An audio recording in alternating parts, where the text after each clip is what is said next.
ఓం శ్రీకృష్ణ పరబ్రహ్మణే నమః.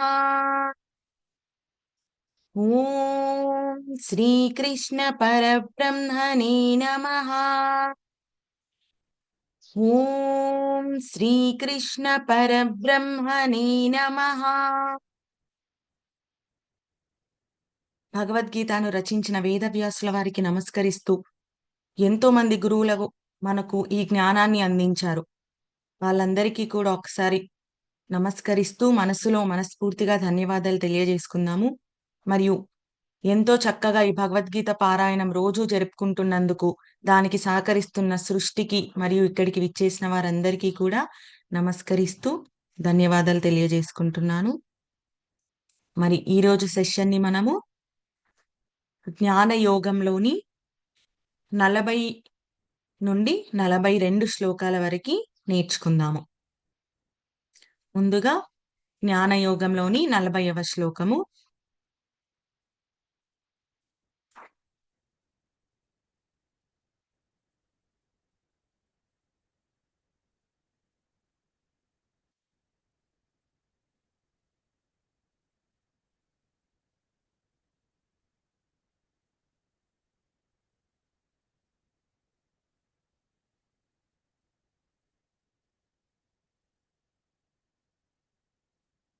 అగ్నశ్చాశ్రిద్ధధానశ్చ సంశయాత్మా వినశ్యతి నాయం లోకోస్తి న పరో న సుఖం సంశయాత్మనః. అగ్నశ్చాశ్రిద్ధధానశ్చ సంశయాత్మా వినశ్యతి నాయం లోకోస్తి న పరో న సుఖం సంశయాత్మనః. అగ్నశ్చ శ్రద్ధదానశ్చ సంశయాత్మా వినశ్యతి నాయం లోకోస్తి నా పరో నా సుఖం సంశయాత్మనః. అగ్నశ్చ అంటే అజ్ఞానము.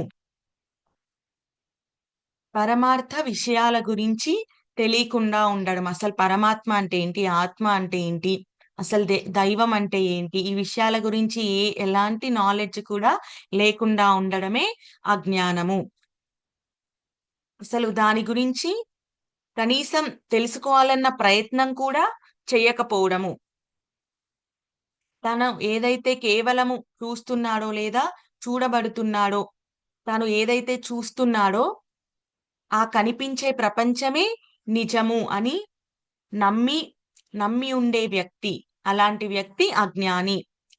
ఈ సత్యం గురించి తెలుసుకోకుండా కేవలం కనిపించే దానిని మటుకే ఎవరైతే నమ్ముతారో అలాంటి వారు అజ్ఞానంలో ఉన్నట్టు. వారు జనన మరణ చక్రంలో వారు పడి నశించిపోయేవారు. వీళ్ళందరూ కూడా అజ్ఞానవంతులు.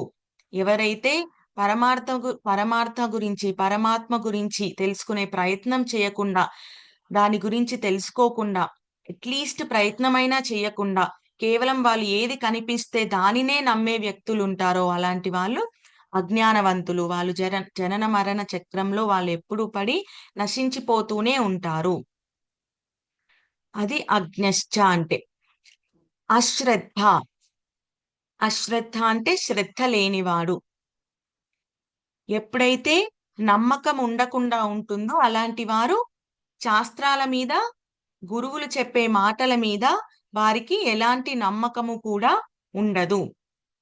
అలాంటి నమ్మకం లేకపోతే ఆటోమేటిక్ గా వాళ్ళు దాని మీద శ్రద్ధ నశించిపోతుంది. శ్రద్ధ పెట్టలేరు, అశ్రద్ధావంతులు అవుతారు. అన్ని సందేహాలు వారికే కలుగుతాయి.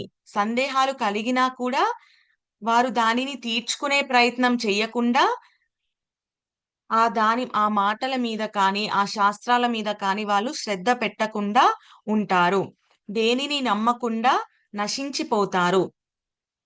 అలాగే వారికి ఈ లోకంలోనే కాదు, నాయం లోకోస్తి నా పరో, ఈ లోకంలోనే కాదు పరలోకంలో కూడా వారికి ఎలాంటి శాంతి సుఖం కూడా లభించదు. నాయం లోకోస్తి నా పరో నా సుఖం సంశయాత్మన. సంశయ చిత్తుడు అంటే ఎల్లప్పుడూ కూడా సంశయాలతో ఉండేవాడు. శ్రద్ధ లేనప్పుడు వాడికి సంశయాలుంటాయి. సంశయాలున్నప్పుడు వాడికి ఈ లోకంలోనే కాదు, ఏ లోకంలోనూ కూడా వాడికి శాంతి అనేది లభించదు అనేది ఈ శ్లోకం యొక్క భావము. అజ్ఞశ్చ అశ్రద్ధధానశ్చ సంశయాత్మ వినశ్యతి. అజ్ఞానవంతుడికి, అశ్రద్ధవంతుడికి, సంశయాలతో నిత్యం చిత్తము డౌట్స్ తోనే ఉన్న వ్యక్తికి ఈ లోకంలోనే కాదు, నాయం లోకోస్తి నా పరో, వేరే లోకంలో కూడా నా సుఖం సంశయాత్మన, వారికి పరమశాంతి అనేది లభించదు. కాబట్టి అజ్ఞానాన్ని విడిచి శాస్త్రాల మీద, గురువుల వాక్కుల మీద శ్రద్ధ అనేది కలిగి ఉండాలి. అప్పుడే పరమాత్మ సత్యం గురించి వారికి సందేహాలు అనేవి తీరుతాయి. సందేహాలు ఎప్పుడు తీరుతాయంటే ముందు అజ్ఞానాన్ని తొలగించుకున్నప్పుడు. అజ్ఞానం తొలగినప్పుడు ఆటోమేటిక్ గా దాని మీద నమ్మకం అనేది మనకు కలుగుతుంది. నమ్మకం కలిగినప్పుడు శ్రద్ధ వస్తుంది. ఇది నేను నేర్చుకోవాలనే పట్టుదల వస్తుంది, ఏకాగ్రత వస్తుంది. ఆ శ్రద్ధ వచ్చినప్పుడు ఆటోమేటిక్ గా వారు ఆ పరమాత్మ సత్యం గురించి ఉన్న సందేహాలన్నీ కూడా వారికి తీరిపోతాయి. వారి ఏకాగ్రతతో, శ్రద్ధతో వింటారు, నేర్చుకునే ప్రయత్నం చేస్తారు కాబట్టి వారికి ఆ సందేహాలు అన్నీ కూడా తీరిపోతాయి. ఒకవేళ అలా వాళ్ళు శ్రద్ధగా ని తొలగించే ప్రయత్నం చేయకపోతే మటుకు వాళ్ళకి ఈ లోకంలో కాదు, అసలు ఏ లోకంలోనూ కూడా వారికి శాంతి, సుఖం అనేది లభించదు అనేది ఈ శ్లోకం యొక్క భావము. నెక్స్ట్ శ్లోకం జ్ఞానయోగంలోని 41వ శ్లోకం. యోగ సన్యస్త కర్మాణం జ్ఞాన సంచిన్న సంశయం ఆత్మవంతం న కర్మాణి నిబధ్నంతి ధనంజయ. యోగ సన్యస్త కర్మాణం జ్ఞాన సంచిన్న సంశయం ఆత్మవంతం న కర్మాణి నిబధ్నంతి ధనంజయ. యోగ సన్యస్త కర్మాణం జ్ఞాన సంచిన్న సంశయం ఆత్మవంతం న కర్మాణి నిబధ్నంతి ధనంజయ. యోగ సన్యస్త కర్మాణం అంటే నిష్కామ కర్మయోగం గురించి ఇక్కడ చెబుతున్నారు. యోగ సన్యస్త కర్మాణం అంటే నువ్వు చేసే కర్మ అది నిష్కామ కర్మము అయి ఉండాలి. కర్మ నుండి వచ్చే ప్రతిఫలాన్ని నువ్వు విడిచిపెట్టగలగాలి. అదే నిష్కామ కర్మము అవుతుంది. అదే యోగ సన్యాస్త కర్మాణం అవుతుంది. జ్ఞాన సంచిన్న సంశయము, జ్ఞానముతో సంశయాలన్నిటినీ తీర్చుకోవడము. ఆత్మవంతం, ఆత్మలో స్థితమై ఉండడము, ఆత్మస్థితిలో ఉండగలగడము. కర్మాని నిమగ్నంతి, ఇలా ఎవరైతే ఉండగలుగుతారో వారు కర్మల చేత బంధింపబడరు. ధనంజయ, ఓ అర్జున. యాక్చువల్ గా మనకి కర్మలు చేయడం వల్ల మనకి ఎలాంటి బంధాలు కూడా కలగవు. అందుకే మనకి ఇంతకు ముందు అధ్యాయంలో 47 శ్లోకంలో మనకి కర్మను చెయ్యి, కానీ కర్మ ఫలితం నువ్వు ఎప్పుడూ కూడా ఆశించకు, దాని మీద నీకు ఎలాంటి అధికారము లేదు అని శ్రీకృష్ణ పరమాత్మ తెలియజేశారు. ఎందుకు అంటే కర్మల నుండి మనకి యాక్చువల్ గా ఎలాంటి బంధాలు కూడా కలగవు కాబట్టి కర్మలను మటుకు ఎప్పుడు చెయ్యకుండా ఉండొద్దు అనేది చెప్పారు. మరి దేని నుండి బంధాలు కలుగుతుంది అని అంటే దాని పట్ల ఉన్న ఎక్స్పెక్టేషన్ వల్ల, దాని పట్ల ఉన్న అటాచ్మెంట్ వల్లనే మనకి ఆ బంధం అనేది కలుగుతుంది. సో కర్మను చెయ్యి, కానీ కర్మ ఫలితాన్ని ఎప్పటికీ కూడా నువ్వు అధికారివి కావు. మరి ఈ అటాచ్మెంట్, ఈ ఎక్స్పెక్టేషన్ జ్ఞానం అనే అగ్ని ద్వారా నువ్వు దగ్ధం చెయ్యగలవు. జ్ఞానాగ్ని దగ్ధ కర్మాణం. కర్మాణం అంటే కర్మలు దగ్ధమైపోవడం అంటే ఏంటి? అక్కడ ఆ ఫలితము, ఆ ఆసక్తి అనేవి దగ్ధమైపోవడం. ఆ అటాచ్మెంట్, నీకు కర్మ మీద ఉన్న అటాచ్మెంట్, ఎక్స్పెక్టేషన్ నువ్వు దగ్ధము చెయ్యగలగడం. దేనితో? జ్ఞానముతో.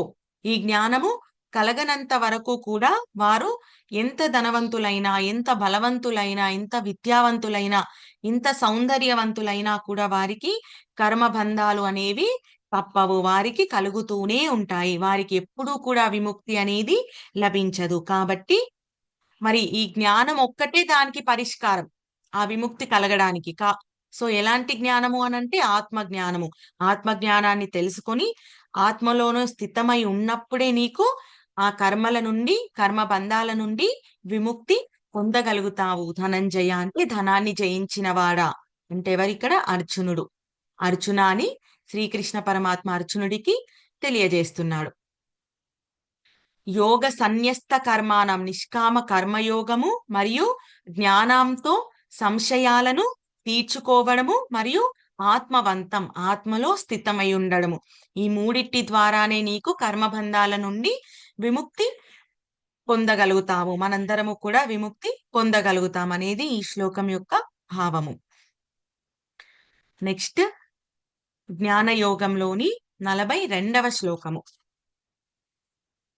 తస్మాత్ జ్ఞాన సంభూతం హృత్స్థం జ్ఞానాసినాత్మనః చిత్వైనం సంశయం యోగం అతిష్టోతిష్ట భారత. తస్మాత్ జ్ఞాన సంభూతం హృత్స్థం జ్ఞానాసినాత్మనః చిత్వైనం సంశయం యోగం అతిష్టోతిష్ట భారత.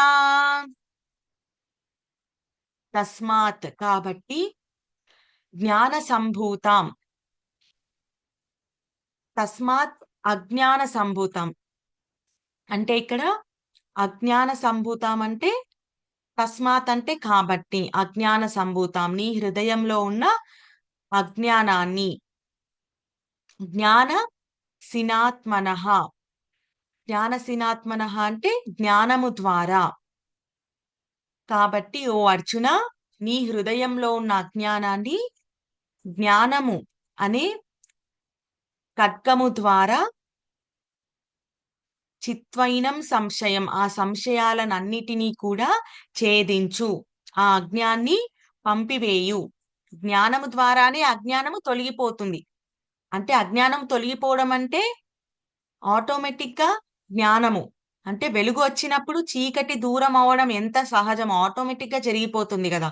అది స్పెషల్ గా ఏమి సపరేట్ గా ఏమి ఇది వచ్చిన తర్వాత అది స్టార్ట్ అవుతుంది అనేది ఏం లేదు. ఇది ఎంతెంత అయితే వస్తుందో అదంతంత ఆటోమేటిక్ గా తొలగిపోతుంది. జ్ఞానము ప్రకాశం అయితే ఎంత వస్తే అంత అజ్ఞానము అనేది అంత చీకటి అనేది తొలగిపోతుంది. ఇది మొత్తం వచ్చినాక అది మొత్తము తొలగిపోతుంది అనేది కాదు.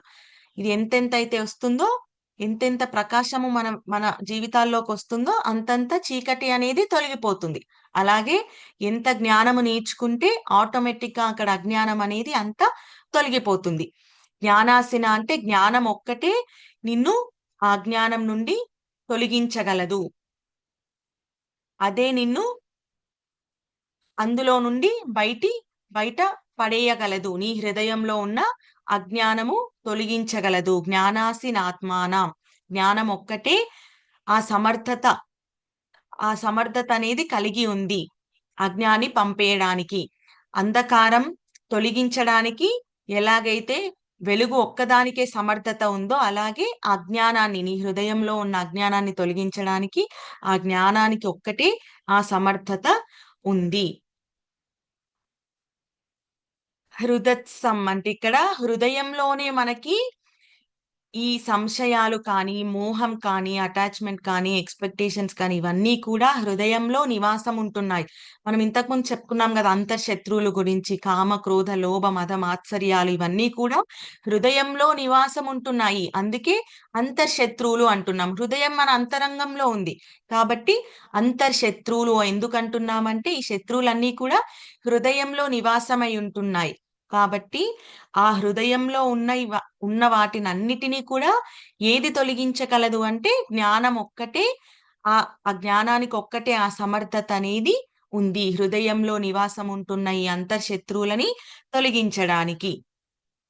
యోగమాతిష్ట అంటే జ్ఞానం వచ్చినాక లోకహితం కోసం లోక మంచి కోసం నిష్కామ కర్మను ఆచరించు. అని శ్రీకృష్ణ పరమాత్మ తెలియజేస్తున్నారు. యోగమాతిష్టోత్తిష్ఠః. ఉత్తిష్ఠః అంటే లే, నువ్వు కర్మను నిష్కామముతో ఆచరించు. ముందు జ్ఞానాన్ని సంపాదించు, ఆ తర్వాత నువ్వు చేసే కర్మను నిష్కామముతో చెయ్యి. లే, ఉత్తిష్ట అంటే లే, చెయ్యి, ఆచరించు అని శ్రీకృష్ణ పరమాత్మ భారత అని అర్జునుడికి చెప్తున్నాడనమాట.